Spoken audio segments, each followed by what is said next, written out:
Dunia kerja adalah dunia yang sangat luas ya teman-teman. Pasti banyak banget menyimpan cerita-cerita yang nggak semuanya bisa kita ceritakan.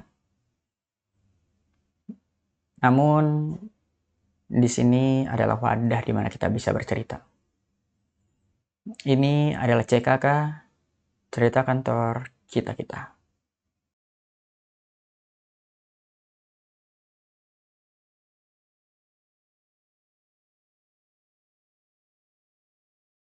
Buat teman-teman, thank you banget yang udah mampir ke sini. Gue ngerasa dapat support dari kalian.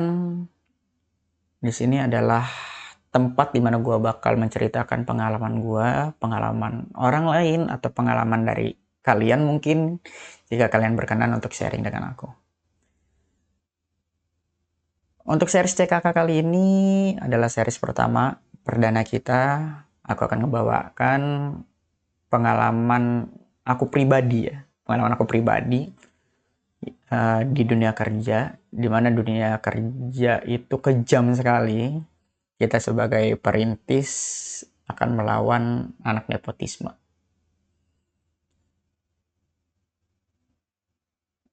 Singkat cerita, tahun 2022 adalah tahun di mana COVID baru selesai. Aku sebagai lulusan saat COVID itu merasakan sangat susah sekali mencari pekerjaan. Merintis mencari kerjaan, sehari apply demi hari, tidak ada juga panggilan. Namun di suatu hari, di hari ulang tahunku, aku dapat panggilan pekerjaan sebagai worker suatu proyek strategi nasional. Yes, saat itu gue seneng banget. Gue dapat pekerjaan pertama gue. Pasti kalian itu tahu lah bahagianya gimana ya. Yang namanya kita dari pengangguran, fresh graduate, dapat kerja pertama kita dengan usaha sendiri. Apalagi di kondisi yang saat ini sulit sekali cari lapangan pekerjaan. Saat itu aku bekerja di perusahaan konstruksi. Menjadi seorang worker atau buruh biasa. Di sana itu adalah proyek strategis nasional ya. Dari sebuah perusahaan plat merah. Aku bekerja di sana kurang lebih 1,5 tahun lah. Singkat cerita, pekerjaan itu adalah pekerjaan yang sangat melelahkan. Tapi dari situ juga aku banyak mengetahui karakter-karakter orang. Di umur gue yang 25 tahun saat itu, fokus gue hanya bisa kerja, menghasilkan uang, tanpa ada drama, dan bisa naik ke jenjang yang lebih baik. Gue kerja sebagai worker itu 1,5 tahun. Sehari itu gue bisa kerja sampai 12-14 jam. Seminggu 70 jam. Gue kerja mati-matian sampai akhirnya gue dilirik sama atasan gue, seorang logistik manager. Saat itu gue udah dikasih otoritas sebagai supervisor. Meskipun status gue di perusahaan itu masih sebagai worker. Sehingga banyak beberapa pekerjaan yang udah bisa gue handle sendiri tanpa approval supervisor. Nah, di saat seperti itulah konflik ini mulai kelihatan. Gue kenal seseorang supervisor. Dia tuh orangnya baik waktu pertama kali gue masuk. Cuma dia itu punya sifat yang nggak mau kotor lah. Selama anak buahnya bisa ngerjain, ya gue cukup kasih makan sama minuman aja. Pasti mereka ngerjain kok, nggak perlu gue. Ya gue nggak masalah dengan hal itu. Cuma ketika dia mendengar kabar gua yang udah nggak butuh approval dia ketika bekerja, dia mulai merasa tersaingi. Dari situ konflik mulai terbuka. Dia mulai ngerasa tersaingin, akhirnya muncullah rumor-rumor. Seperti rumor yang dia ciptakan adalah gue orang yang sombong. Gue nggak mau berbaur sama worker-worker lain. Gue nggak mau join ketika yang lain dikasih gorengan atau dikasih minuman. Padahal kerjaan gue itu lebih banyak.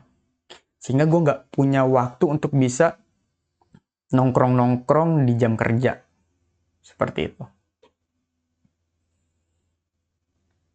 Saat itu konflik semakin memanas. Dia udah mulai nyenggol gue di beberapa kesempatan. Gue ngerasa risih dong ya. Siapa sih yang gak risih ya kan? Lu kerja bener tapi direcokin mulu gitu. Akhirnya ada yang namanya TBM. TBM itu adalah toolbox meeting, di mana meeting setiap pagi yang dilakukan untuk briefing pekerjaan, keresahan kerjaan, dan lain-lain. Sebelumnya gue udah pernah nge-reach out si supervisor ini. Pak, ada masalah nggak sih sama saya? Secara personal atau pekerjaan? Jika ada masalah personal dengan saya, yuk kita ngopi, kita ngobrol, kita selesain. Masalahnya itu apa? Karena saya ngerasa ini udah nggak nyaman nih bekerja seperti ini. Si supervisor ini bilang ke gue, oh aman aja kok, nggak ada masalah. Gue bingung dong, nggak ada masalah katanya. Oke, gue pikir tuh fine. Gue bekerja seperti biasa, namun makin banyak nih hal-hal yang tidak mengenakan dia lakukan buat gue. Akhirnya gue coba reach out kedua nih. Pak, ada masalah nggak sih sama saya? Secara personal atau secara pekerjaan? Nah, dia ini masih ngomong, lu udah besar, lu introspeksi aja diri lu sendiri. Coy, perlu kalian tahu, supervisor ini adalah orang yang belum pernah kerja sebelumnya. Tiba-tiba mengisi posisi supervisor karena orang tuanya adalah direktur logistik sebuah perusahaan plat merah. Akhirnya gue bingung dong, kenapa? Ini udah 2 kali nih gue reach out, kok jawabannya malah begitu? Gue harus introspeksi diri. Siapa sih yang mikir bisa introspeksi diri tanpa dikasih tahu kesalahannya apa?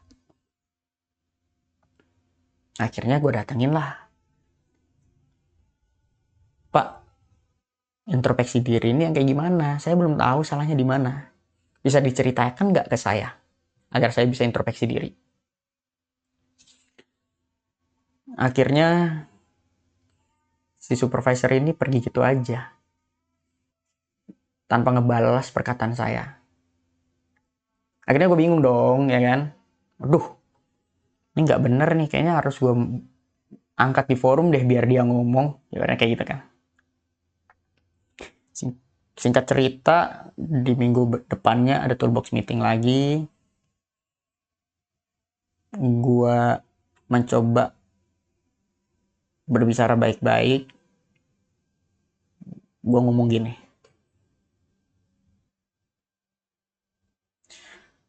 kepada Bapak X, sebenarnya saya bingung. Apakah ada masalah dengan saya secara pribadi atau secara pekerjaan. Karena saya nggak bisa bekerja di kondisi lingkungan yang penuh konflik seperti ini. Jika memang ada masalah personal, yuk kita ngopi. Kita selesaikan baik-baik. Tapi kalau misalnya ada masalah secara pekerjaan, saya minta tolong nih di forum terbuka ini dibeberkan biar saya bisa memperbaikinya. Merasa panas si supervisor ini, dia walk out dari TBM. Yang membuat saya bertanya-tanya, ini apa? Kenapa jadi seperti ini? Setelah 6 bulan lebih lah di pekerjaan gue, 1,5 tahun jadinya ya, gue melakukan resign lah dari perusahaan itu. Karena gue udah nggak oke banget nih sama kondisinya gitu kan. Karena gue resign. Manajer gue bilang, udah lu ngapain resign ya kan? Lu mau kita angkat aja deh jadi supervisor. Oh nggak apa-apa pak, nanti aja lah. Ya kan? Setelah gue resign 3 bulan, gue dipanggil lagi sama manajer gue. Manajer gue bilang gini, Far, gue butuh manpower, gue butuh supervisor. Lu coba deh apply nih, kasih CV lu ke gue, nanti gue up ke HR, kata manajer gue. Gue bilang, nggak masalah nih pak, ya kan, dengan bapak X. Nanti takutnya bapak X merasa kenapa ya kan.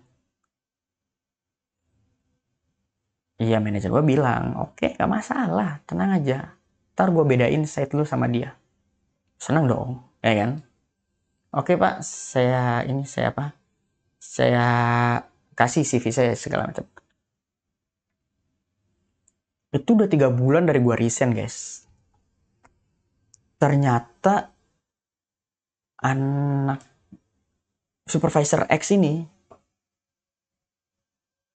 dia masih dendam sama gue. Dan kebetulan kepala HR-nya itu calon istri dia.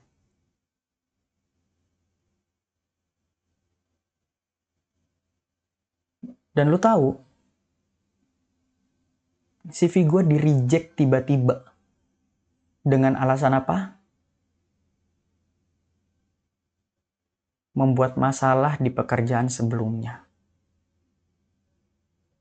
Lu bayangin, gue bekerja keras, bahkan sampai dinotis sama manajer gue, dan bahkan manajer gue minta gue balik lagi. Tandanya gue nggak punya masalah di pekerjaan gue sebelumnya. Tapi yang bikin gongnya, ternyata gue dibegal sama si supervisor X ini. Akhirnya ya udahlah ya, ibaratnya kayak mungkin bukan rezeki gue lagi. Dan sampai saat ini gue nggak tahu apakah orang itu masih dendam sama gue atau enggak. Terkadang kita kerja baik, selalu ada orang yang tidak suka dengan kita. Tapi kalau kita kerjanya buruk, perusahaan pun nggak suka sama kita. Kita berada di fase tengah-tengah, di mana perform menjadi masalah, nggak perform pun juga jadi masalah. Tapi hal-hal itu jangan sampai bikin kalian atau diri aku pun menurunkan kinerja kita. Mungkin dari sekian banyak, hanya segelintir orang kok yang punya sifat yang seperti itu.